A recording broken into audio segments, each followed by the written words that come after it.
here, just using a little to get rid of my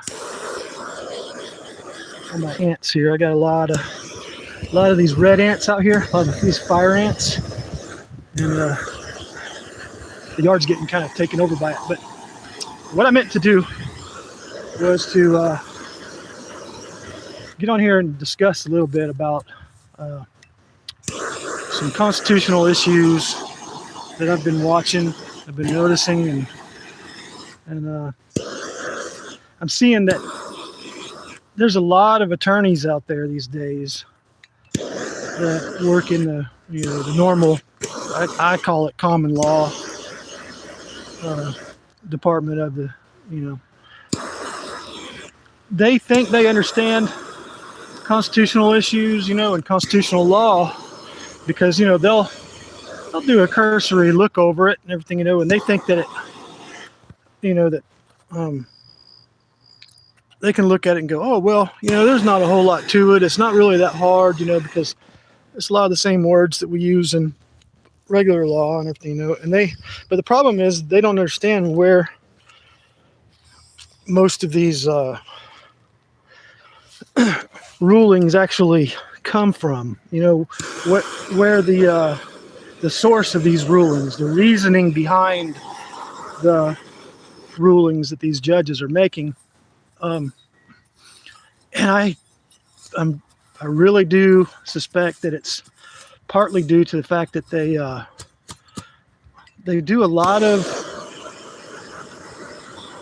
I call it cliff notes, man, because I guess it's Westlaw or something like that, or one of those apps that they use, one of those software programs that they use that get them in touch with, court cases and stuff, and it apprizes them of case law and stuff like that, and it gives them like a little summary of the case. But it's just like just like anything else. Like even with like Justia or any of the other, I don't know what, websites or whatever, that purport to kind of help you out. You're not supposed to read the summaries. You know what I mean? The summaries of the rulings can lead you down a wrong path. All right, because you're basically going by somebody else's understanding of it. And I'll tell you right now, from what I've seen, there is a ton of lawyers and judges alike that really don't understand the law. They don't understand case law. They don't understand anything about that stuff, the rulings. And it's kind of strange because here I am. Look, I can teach myself just about anything. All right. I've always been good at that. I've always been really, really blessed, I guess, in that kind of a way. And the weird thing is, what I'm seeing is, God, it makes it hard. It's hard for me to explain because I've got what they call executive function disorder. So I've got the words in my head, but they don't really come out my mouth for some reason. But really, honestly, like I'm seeing, what is it? There was the attorney over in Longwood. He's a city attorney in Longwood, Florida. He doesn't really understand constitutional law, but my God, you can't tell him he doesn't. Because he'll laugh at you. He thinks that he knows. And he thinks that, because I'm not a lawyer myself, that there's no way that I would be able to understand the law or, know anything about it. And here I am telling him, I'm like, look, your little ordinance about people not being allowed to go into the police department's lobby and videoing. I said, that's unconstitutional, And of course, the first thing he brings up is, that it's time, place, manner. But what's really weird for me to understand, and it's hard for me to wrap my mind around, is the fact that they don't really understand what time, place, and manner is. All right, they have no clue. They It's almost like they think that um, time, place, manner means they get to determine which time, which place, and which manner. All right, and that's just not really true. You know what I mean? That's not how that works. But leave it to them to to what's the word? God dang it, I forgot what I hate when I do that. But they want to feel like like they've got the power to do these things, and whenever they feel like that, they're going to read that into whatever they read. They're gonna see that as saying, oh, okay, so they're saying that we have the ability to designate the time, place, and manner that these people are allowed to exercise their, constitutional rights. And if we think that they shouldn't during, whatever, for whatever reason, then, we have the right to say no. And that's not how it works. Time, place, and manner is reasonable time, reasonable place, reasonable manner. It's because it's just like this. If you're in a, say you're in a lobby and you got 50 people that wants to go in there and complain or whatever at the same time. You can't have 50 people go into a lobby that's not big enough to take 50 people. You know what I mean? So that's not reasonable. That's what they mean by that kind of stuff. Things that are like just logical, not they're not giving like extra powers to any of these government employees or whatever, agencies or whatever. It's just what's already been there, because like if you take somebody to court and you're saying whatever, you're saying, well, we all have our First Amendment right to be in there, and of course the court is going to say, look, that's ridiculous because 50 people can't fit in the damn thing. So of course there's got to be a restraint on that. There's got to be a limit to something. You know what I mean? Like it might go against the building standards of safety, or it could be that it's just not even plausible for 50 people to be in that little room together. You know what I mean? So that's what they mean by that there are limitations in the constitutional rights of the citizens. That's all they mean. It's not that they're saying that that these limitations can be given to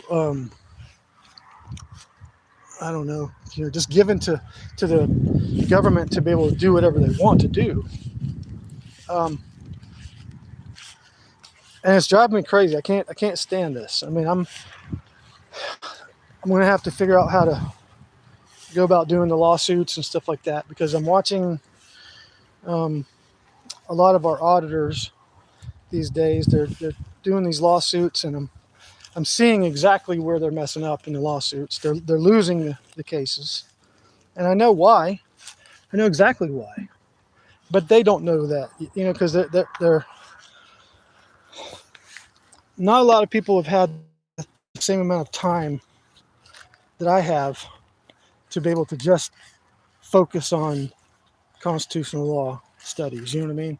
Because I have ADHD, and so now it's not as bad because I do take medication for it. But before I was taking medication for it, it was bad. I had hyper focus, and I'm telling you, I went through and I made mental notes and watched for patterns, and I read just hundreds and hundreds and hundreds and hundreds and hundreds of case law, watched so many videos of of court hearings and stuff on different types of constitutional issues.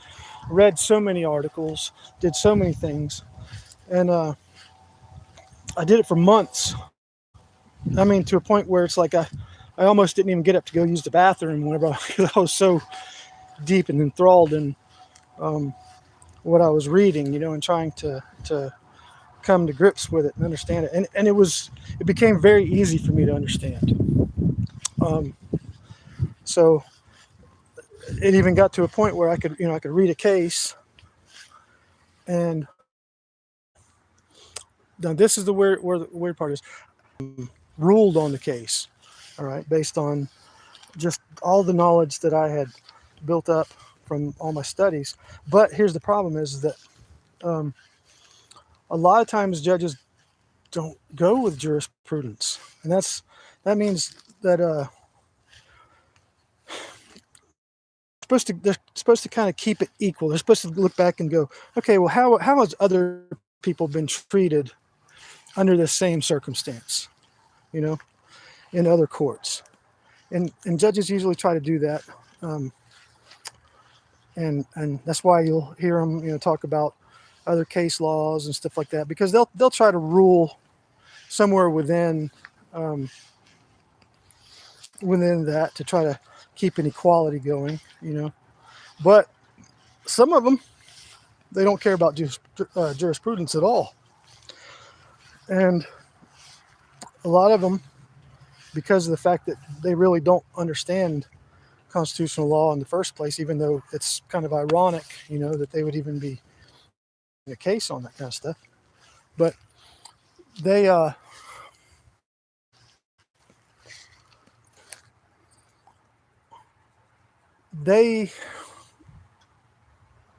really just kind of just go the way they want to go. They judge by their feelings, by their emotions, or their political bias or something like that, because and they don't try to stay within the bounds. Now they are supposed to be that they have to stay within precedents, though. If the upper courts have ruled in a certain way and they're binding on all the rest of the lower courts, they're supposed to rule in that way. All right. And sometimes they don't, because sometimes what ends up happening is you get a lawyer who kind of, doesn't really understand enough about constitutional law and about fighting it in court, and which case laws to cite in order to show precedence on something, to let the judge know, hey, this is what the U.S. Supreme Court already ruled on this, so you kind of don't have any leeway on this. But they don't know those things. They don't know those case laws, like Elrod versus Burns. If you get a normal common law lawyer out there to try to get them to fight a constitutional issue, and you try to get them to do a preliminary injunction on, say an unconstitutional ordinance, then what ends up happening is, if that judge doesn't know anything about the precedents, and they're not really privy to it, and it just doesn't happen to come up on their screen at any point in time, or come to their notice, then they'll look at it as like a common law type thing. They'll say, well, I don't see any damages involved in there. You're failing to state a claim because, there was, you haven't proved that that they violated your rights, and you haven't proved that there was any damage done. Because they look at it like, if I don't see financial damage, physical damage, property damage, mental damage or something like that, then there's not any damage to speak of, But Elrod versus Burns, Judge Ginsburg, because there was a lot of judges doing that back in the day. I mean, a lot of them. It was horrible, apparently. I mean, it was so bad that Justice Ginsburg had stated, she said, very few, if any, of these, preliminary injunctions are getting accepted because the judges aren't understanding the damages because they don't think that it passes the damage test. Because there's like a 4-point litmus test, I believe it is, to that. I think if two up for whenever it comes to the government doing something unconstitutional, there's two of them that have to show cause. And if that happens, if it shows right, then the rest of them are moot or void because they don't have to worry about it because it's automatic. So that gives an automatic preliminary injunction. So anyway, she said, yeah, that's crazy. She said, the First Amendment being taken away from you for even a short amount of time is absolutely irreparable damage, in regards to a preliminary injunction. Even if they can't feel it, or see it, or don't really understand why. Because a lot of them they don't understand that. But she said, regardless, even though it seems very surreal to you, it's irreparable damage, and you should grant the preliminary injunction if it's if that's the case. And so a lot of the lawyers don't use that in their briefs. They don't put the judges on notice. So what ends up happening is the preliminary injunction gets denied because they say, look, there's no damages. And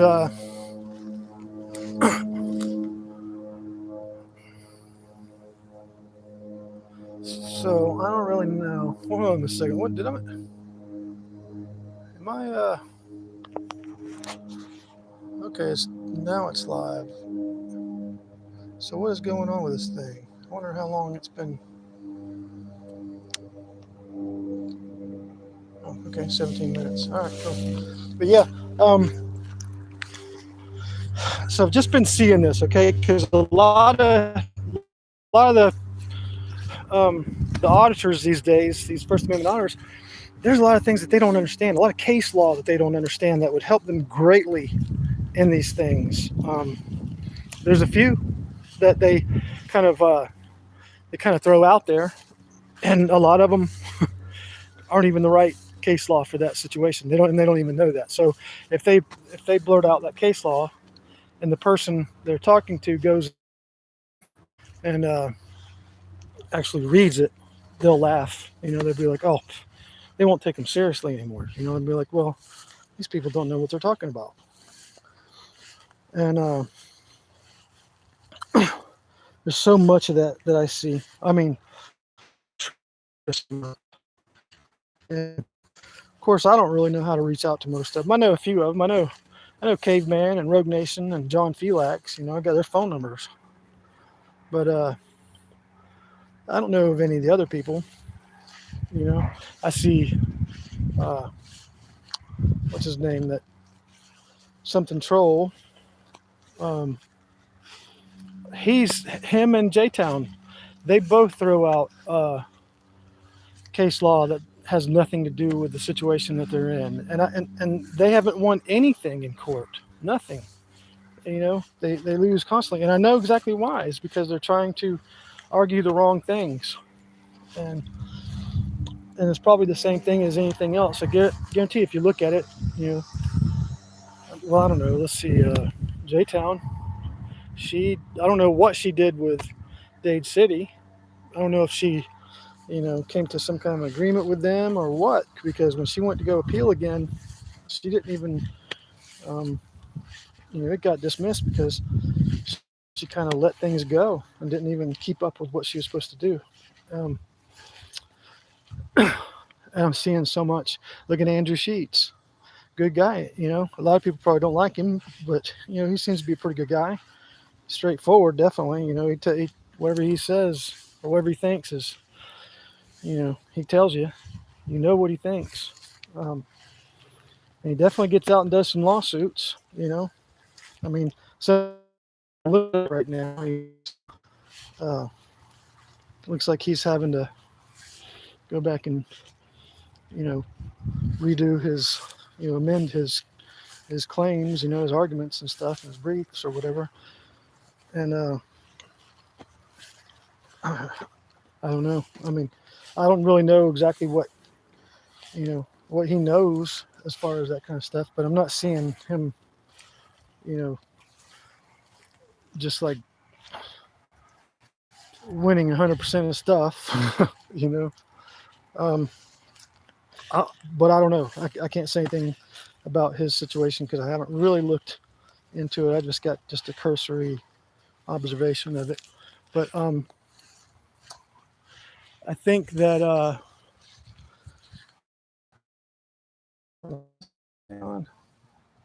yeah, okay.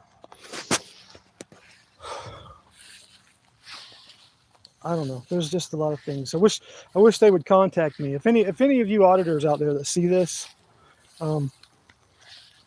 dude, I could give y'all some pointers, man. That I've picked up, and I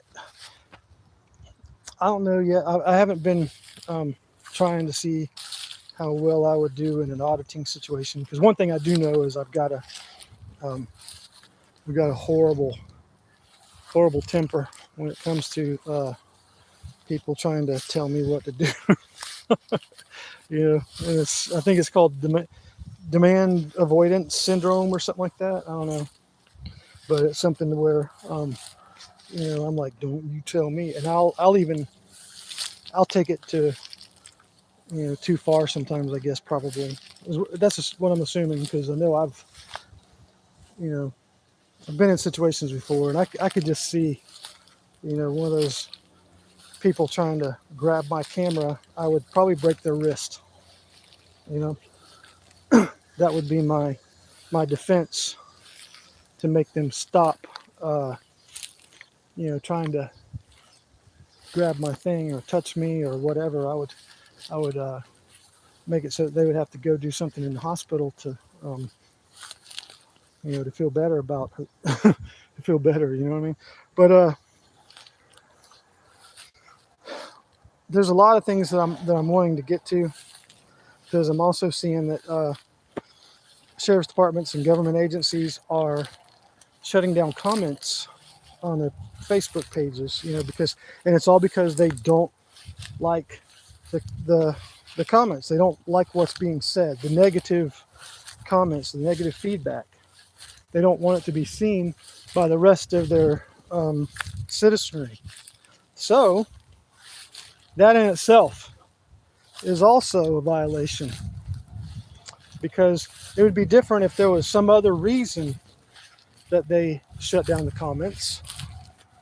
But we know that the only time they shut those comments down is when they get a large influx of negative reactions to one of their actions. You know what I mean? So that wouldn't be too hard to prove at all. Now, Hernando County Sheriff's Department, they're trying something new now. They're trying to say that you have to be a follower of their page, click follow to their page for 24 hours before you're allowed to comment on one of their posts. And I just talked to the lady yesterday, and she said that their reasoning is because of too many spam bots spamming their posts. And we all know that's not true. They just don't want the negative, the negative interactions. They don't want the negative comments. They don't like it. And so that's one of the things I'm going to hopefully take care of pretty soon, because that's these people have to stop. These governments have to stop trying to figure out ways that they can,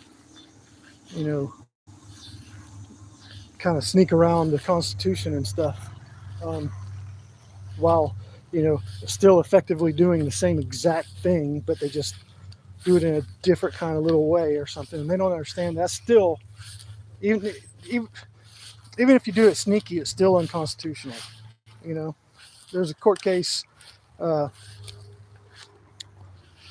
what was it? Reed versus Town of Gilbert, where Justice Thomas touched on that same exact thing. He was discussing that, and he was telling people that you can't try to skirt around it. We're going to look at the intention of the whole thing. If you've been trying to do the same thing over and over again, but you're just using different reasonings and things like that, but they still amount to the same product, then that's like, I don't know what the word is. It's like sticking your tongue out at the judicial system and thinking that they're dumb enough to be able to not understand that that's what's happening, and just like panhandling things, they still have panhandling ordinances in Florida, even though we've got countless amounts of panhandling case law that shows that no matter what they put out there, no matter how creative they try to get with their ordinances on those, they end up getting slammed in the courts. Ever since Reed versus Town of Gilbert, they've been getting slammed. It's the same thing with Bruin. Like now, all the gun law, gun bans and stuff like that are getting slammed now because they're having to look at it in the light of Bruin. So the weird thing is these city attorneys and county attorneys, they don't really understand that kind of stuff. They don't know about it. Hell, the attorney from Longwood told me that that Sheets versus Punta Gorda was binding right now. And I was laughing at him. I said, "What? That was just a preliminary injunction hearing before a trial, and all the evidence wasn't there. The judge herself made many mistakes in her ruling and in the citations that she made. The reason why Andrew dismissed the case himself wasn't because of the outcome of that. It was because he had probably a sneaky feeling that his attorney was too dumb to fight it, which, yes, he was. He was too dumb to fight it. It was another case of one of these common law lawyers out there thinking they can try their hand at it. And whenever you read their briefs, they're weak. Just very, very weak. And his was very, very weak. It was stupid. It didn't hit the points correctly. It was very generic. There wasn't much detail to it at all. He really didn't put any effort into it. So no wonder Andrew was pissed at him, But the thing is that there's only a couple of different situations where a preliminary injunction here or ruling can be binding on anything, but I can't remember what they were, but I remember that this is not the case because it wasn't finished. It wasn't that wasn't what they call inclusive or anything like that. The ruling wasn't inclusive. It wasn't. So, was not inclusive, but dispositive, right? It didn't dispose of the issue, all right? So I laughed at him and I told him, I said, yeah, go ahead and bring that up. Use that for your argument, and I'm gonna tear your case up in half a second. I'll leave you sitting there embarrassed because anybody who reads it, you'll see that it was stupid. And she even copy pasted other judges' citations where they didn't even get the actual citation from the source correct. Some of them, the words that they used for their quotes from the citations, weren't even in the original case. Weren't even there.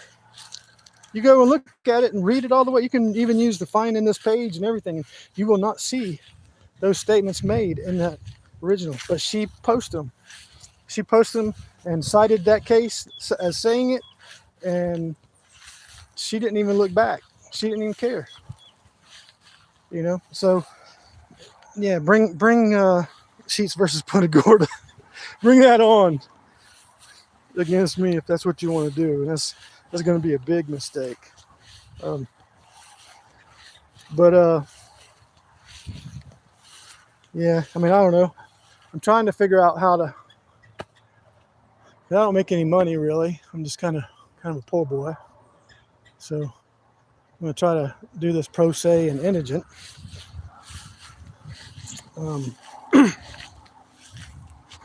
But I mean, let's put it this way: I learned how to install and maintain and program access control systems, fire alarm systems, camera systems, burglar alarm systems, and stuff like that for commercial buildings. I learned all of that by myself and went out and got a job doing it. You know, integrating all that stuff. You know, I was an integration specialist basically, and I was, you know, whenever I got in there, they said that I knew more than the guys that they had. So they ended up putting me, you know, as head of the jobs.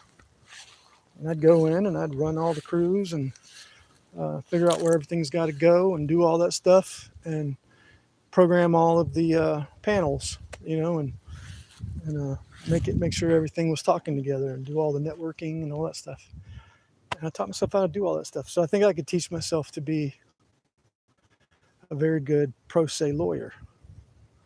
So I'm seeing that I feel like I'm just gonna have to step in and do this, because I'm seeing that everybody else is having a really hard time with this, and they're getting slammed, and they're just creating bad case law, you know, and we don't need that. You know, even Andy Sheets knows that everybody's mad at him because he's created this I don't know, it's like an enablest characteristic with all these government players. You know, they think that they saw that case and they all jump to the gun, you know, and they're like, yes, we got them now. We are able to, you know, press our fingers on them and push our thumbs down on them, and we can use this case as our backup, you know, as our justification for us being tyrants. And and by the way, another thing is that lady was trying to say that people have a expectation of privacy and you know, in public. So any lawyers who read that should have been a red flag right there. They should have let them know that they need to read that with a grain of salt. Anything that this lady says. So, and here's the thing: if they think they're gonna, you know, get away with it because, you know, they're like, oh well, this judge said this. No, that doesn't do it either, because, you know, they're still going to get in trouble because they should have known, you know, because the things that she made mistakes on were so trivial and so well known out there that that they should have known, and they should never have figured that they could get away with things that she says, you know, just because she said it. But anyways, my God, wish these like Liberty Troll and J-Town Press, I wish that they would contact me. You can get in touch with John Phelix or Caveman or Rogue Nation, and they'll give you my phone number.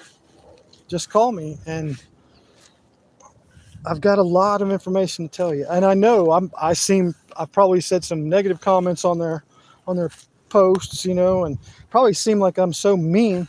But what they don't understand is that whenever I was watching it and seeing it, I was angry. you know. And so that's how my comments probably came out as just mean. But I was very, very angry because I saw that there was no use for the mistakes that they were making, and I could really show them a lot more, a lot of things, you know, a lot of things that would help them out, things that they could quote right there on the spot. That would I mean, I don't know how well it would, because you know, apparently a lot of these government agencies think that they, you know, they can't be messed with, but it would still work with a lot of them. And whenever you're explaining what you're doing, as a First Amendment auditor, there are some other things involved in it that people really need to know. And there's some reasons why you're doing some of the things that you're doing that you really need to know, but they don't know that, and I can tell because they're not saying the right things. They're kind of regurgitating what they've heard other auditors say before, you know, but they don't really understand the foundation of why they're doing some of the things that they're doing. And I would love to be able to get a chance to apprise them of those things, to show them, like, listen, once you get these basic understandings, these basic tenets, and you'll be able to explain these things to these people in ways that they can't contest it. You know, the only thing you'll hear them say is stuff like, well, I'm going to hang up. I'm not going to stand here and argue with you. Because as soon as they start saying that, as soon as they say, well, I'm not going to stand here and argue with you, that's because you just said something they can't argue with you about. You know, either they know you're right or they have found a subject that they don't understand and could easily be slain verbally, you know. But there's a lot of things that these guys could say out there that would make the difference in their verbal, I guess what Southern Draw Law guy calls verbal jiu-jitsu, you know. There's a lot of things that it would definitely help. And so if you guys get this, if you guys get to watch this or anything like that, please just get in touch with any three of those guys, Felix, Caveman, or Rogue Nation, and they'll give you my phone number. Call me, leave a message on my phone if I don't answer, so I can call you back. Because I'm telling you, there's so many things, and it just kills me sitting here watching it, and I can't do anything about it while I'm watching it. You know, my brain just does somersaults because it's like, oh my God, they just missed something that was so simple but so powerful that they could have invoked at that point, but they didn't because they didn't know about it. So, all right. I guess I'm out of here. Well, let's see, what is it? How many people is even on this thing? 0. Like, I don't even know this thing. But, yeah, anyways, I'm out of here, and watch from the beginning if you can, I guess. I don't know if I made any coherent statements or anything like that in here. Anything that anybody can understand, but hopefully. Tell me in the comments what you think. All right. I'll see you later.